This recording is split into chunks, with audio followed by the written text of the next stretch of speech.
महाराष्ट्रात डबल इंजिनच्या सरकारनं उत्तम काम केलं असून मुख्यमंत्री एकनाथ शिंदे यांच्या नेतृत्वाखालील विकास धर्तीवर अवतरलाय। तर विरोधक आघाडी बनवून सर्व प्रकल्प रोखण्याचे तसंच महाराष्ट्राला पिछाडीवर नेण्याचं काम करत आहेत। तेव्हा येत्या 20 तारखेला यांना रोखण्याचं काम करून जनतेनं कायमचं घरी बसवावं असं आवाहन भाजपचे राष्ट्रीय अध्यक्ष केंद्रीय मंत्री जे.पी. नड्डा यांनी ठाण्यात बोलताना केले। ठाण्यातील एमएच हायस्कूल येथे काल आयोजित केलेल्या विशेष सभेत जे.पी. नड्डा यांनी ठाणे शहर विधानसभा क्षेत्रातील उच्च शिक्षित आणि उद्यमी व्यावसायिकांना संबोधित केलं। यावेळी खासदार नरेश मस्के, ठाणे शहर विधानसभेचे उमेदवार संजय केळकर, ओळा माजिवड्याचे उमेदवार प्रताप सरनाईक, ॲडव्होकेट निरंजन डावखरे, भाजप प्रदेश महामंत्री माधवी नाईक, शिवसेना शहर प्रमुख हेमंत पवार, राष्ट्रवादी काँग्रेसचे जिल्हाध्यक्ष आनंद परांजपे, माजी उपमहापौर ॲडव्होकेट सुभाष काळे, रिपाईचे भास्कर वाघमारे आदीही उपस्थित होते। गुरु नानक जयंतीचं उच्चते साधून जे.पी. नड्डा यांनी ठाण्यातील गुरुद्वारामध्ये दर्शन घेतलं। त्यानंतर विशेष सभेला उपस्थिती दर्शवत ठाणेकरांच्या माध्यमातून महाराष्ट्राशी संवाद साधला। आधी राजकारण म्हटलं की घराणेशाही तुष्टीकरण होतं, मात्र पंतप्रधान मोदी यांनी विकासाच्या वाटेवर चालून राजकारणाची परिभाषाच बदलून टाकली आहे। याआधी नेहरूंनी 3 वेळा विजय मिळवला होता, तेव्हा विरोधक कमजोर होते, परंतु नरेंद्र मोदींनी मजबूत विरोधक असताना तिसऱ्यांदा विजयश्री मिळवली आहे। मोदी यांच्याच नेतृत्वाखाली अनेक राज्यांमध्ये भाजपची सरकार आल्याचं सांगून जे.पी. नड्डा यांनी हे तुष्टीकरणाचं राजकारण करून समाजात फूट पाडतात। या उलट मोदींच्या नेतृत्वावर जगातील देशांनाही अभिमान वाटत असल्याचं सांगितलं। आंतरराष्ट्रीय क्षेत्रात जग आमच्या असमतेचा आदर करत आहे। भारताकडे बघण्याचा जगाचा दृष्टिकोन पूर्णपणे बदललाय। तर दुसरीकडे विरोधक एनडीएचा आणि मोदींचा विरोध करत असताना आता देशाचाही विरोध करू लागल्याचं नड्डा यांनी सांगितलं। देशातील आणि राज्यातील विकास कामं आणि विविध योजनांचा उहापोह करून नड्डा यांनी करोडो युवांचा हा भारत देश असून सबका साथ सबका विकास करत असताना पदपथांवरील प्रत्येक गरिबासाठी राहण्याची भोजनाची व्यवस्था करणार असल्याचं सांगितलं।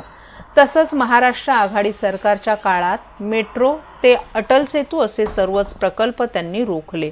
लाडकी बहीण योजनेविरोधातही ते न्यायालयात गेले। ही मंडळी आघाडी म्हणवतात आणि पिछाडीचं काम करतात, म्हणून 20 नोव्हेंबर रोजी त्यांना रोखण्याचं काम करून घरी बसवा असं आवाहन नड्डा यांनी यावेळी केलं।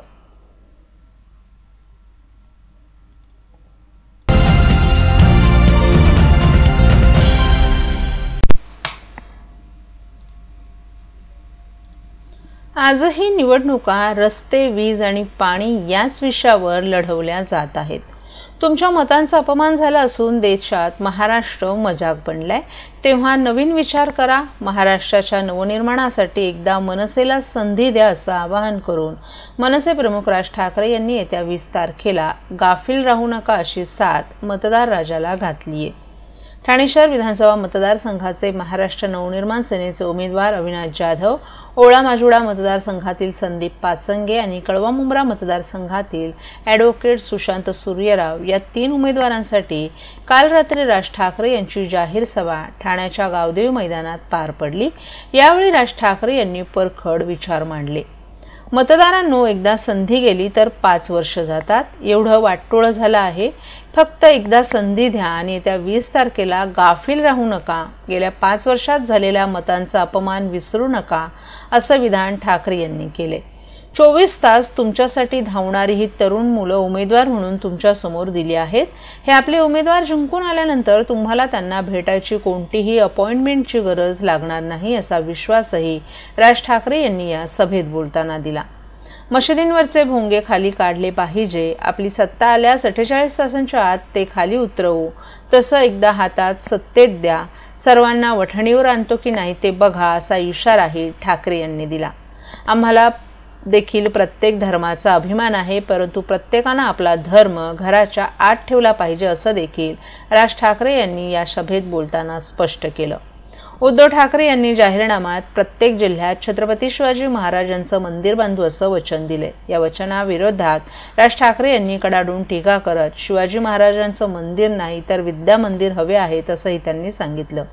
गड किल्ले बनायचे आहेत, महाराजांचा इतिहास पुढच्या पिढीपर्यंत पोहोचवायचा असल्याचं देखील ठाकरे यांनी यावेळी सांगितलं।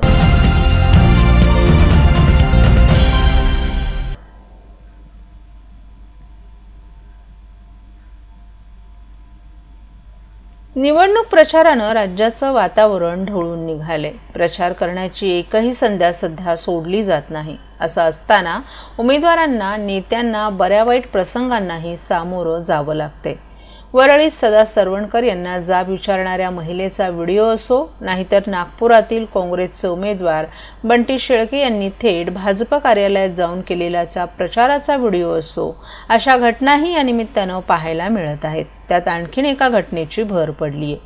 विधानसभा निवडणुकीच्या प्रचारासाठी काल ठाण्यात आलेले भाजपचे राष्ट्रीय अध्यक्ष JP नड्डा यांनी गुरुद्वारामध्ये जाऊन दर्शन घेतलं. यावेळी सत्कारासाठी थांबलेले नड्डा आणि त्यांच्या सुरक्षा रक्षकांमुळे गुरुद्वारात सुरू असलेल्या कीर्तनात व्यत्यय आल्यानं सेवकांनी नड्डा यांना निघून जाण्याचा सल्ला देताच नड्डा यांना तिथून अखेर काढता पाय घ्यावा लागला. विधानसभा निवडणुकीच्या शेवटच्या टप्प्यातील प्रचार सुरू असून शेवटच्या टप्प्यात नेत्यांच्या सभा आणि बैठकांचा धडाका सुरू आहे. अशाच प्रकारे ठाणे शहराचे उमेदवार संजय केळकर आणि शहरातील महायुतीच्या उमेदवारांच्या प्रचारासाठी भाजपचे राष्ट्रीय अध्यक्ष JP नड्डा हे काल ठाण्यात आले होते. त्यांनी कार्यकर्त्यांची बैठक आणि विशेष सभा घेतली. यापूर्वी त्यांनी गुरुनानक जयंतीच्या निमित्तानं सुरुवातीला तीन हात नाका येथील गुरुद्वाराला भेट दिली. यावेळी त्यांच्यासोबत आमदार संजय केळकर, निरंजन डावखरे, माधवी नाईक, संजय वाघोले आदी नेते होते. त्यांनी गुरुद्वारात दर्शन घेतलं. तसंच थोडा वेळ भेटीगाठी घेतल्या. कीर्तनातही सहभाग घेतला. यानंतर त्यांचा सत्कार करण्यात येणार होता. त्यामुळे नड्डा हे त्या ठिकाणी थांबले होते. परंतु सत्कारासाठी थांबलेले नड्डा आणि त्यांच्या सुरक्षा रक्षकांमुळे गुरुद्वारात सुरू असलेल्या कीर्तनात व्यत्यय येत होता. यामुळे येथील सेवकांनी त्यांना विनंती करत येथून निघून जा असं सांगितलं आणि नड्डा यांना तेथून अखेर काढता पाय घ्यावा लागला.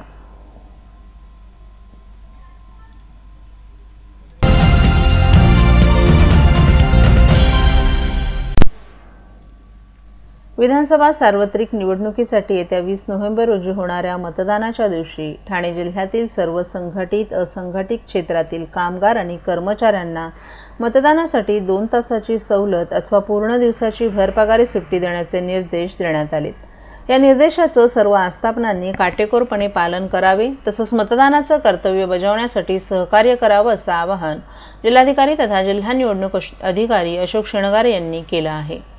जिल्ह्यातील मतदानाची टक्केवारी वाढवण्यासाठी जिल्ह्यातील विविध आस्थापना, दुकानं आणि संघटनांची बैठक आज जिल्हाधिकारी कार्यालयात जिल्हाधिकारी तथा जिल्हा निवडणूक अधिकारी अशोक शेणगारे यांनी घेतली. यावेळी ठाणे जिल्हा परिषदेचे मुख्य कार्यकारी अधिकारी रोहन घोगे, उपजिल्हा निवडणूक अधिकारी वैशाली माने, कामगार उपायुक्त प्रदीप पवार यांच्यासह जिल्ह्यातील विविध उद्योग संघटना, आस्थापनांचे प्रमुखही उपस्थित होते. जिल्हाधिकारी महोदयांनी केलेल्या आवाहनास उपस्थित सर्व आस्थापना, संस्था, उद्योग प्रमुखांनी स्वागत करून या उपक्रमात सक्रिय योगदान देण्याचं आश्वासन यावेळी दिलं. मतदान करणं हे आपलं कर्तव्य आहे. या कर्तव्यापासून एकही मतदार वंचित राहता कामा नये, यासाठी सर्वांनी प्रयत्न करणं आवश्यक आहे. ठाणे जिल्हा हा विविध क्षेत्रात अग्रेसर आहे. मात्र गेल्या निवडणुकीत जिल्ह्यातील मतदानाची टक्केवारी कमी झालेली दिसून आली आहे. हे आपल्या ठाणे जिल्ह्यासाठी भूषणावह नसल्यामुळे यंदाच्या विधानसभा निवडणुकीत ठाणे जिल्ह्यात किमान 75% मतदान व्हावं, यासाठी जिल्हा यंत्रणा विविध माध्यमातून उपक्रमांद्वारे जनजागृती करत आहेत. जिल्ह्यात उद्योग व्यवसायात तसंच संघटित आणि असंघटित क्षेत्रात मोठ्या प्रमाणात कामगार वर्ग काम करत आहे. या कामगारांना मतदान करण्यासाठी पूर्ण दिवसाची भरपगारी सुट्टी द्यावी. तसंच जवळच्या ठिकाणी राहणाऱ्या कामगारांना मतदानासाठी जेवढा वेळ लागेल तेवढ्या वेळेची सवलत द्यावी. तसंच त्या कामगारांनी, कर्मचाऱ्यांनी मतदान केलं आहे की नाही याची खातरजमा संबंधित आस्थापनांनी करावी, अशा सूचनाही शेणगारे यांनी यावेळी दिल्या.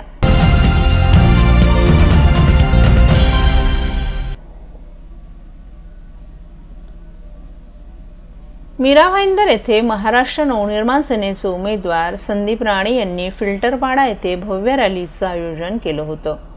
मीरा भाईंदर येथील पाण्याचा प्रश्न आजपावेते येथील सत्ताधारी राजकारण्यांनी सोडवला नाही. फक्त जनतेच्याच पैशाची लूट करून त्यांच्या संपत्तीत भर करत असल्याचा आरोपही त्यांनी यावेळी केला.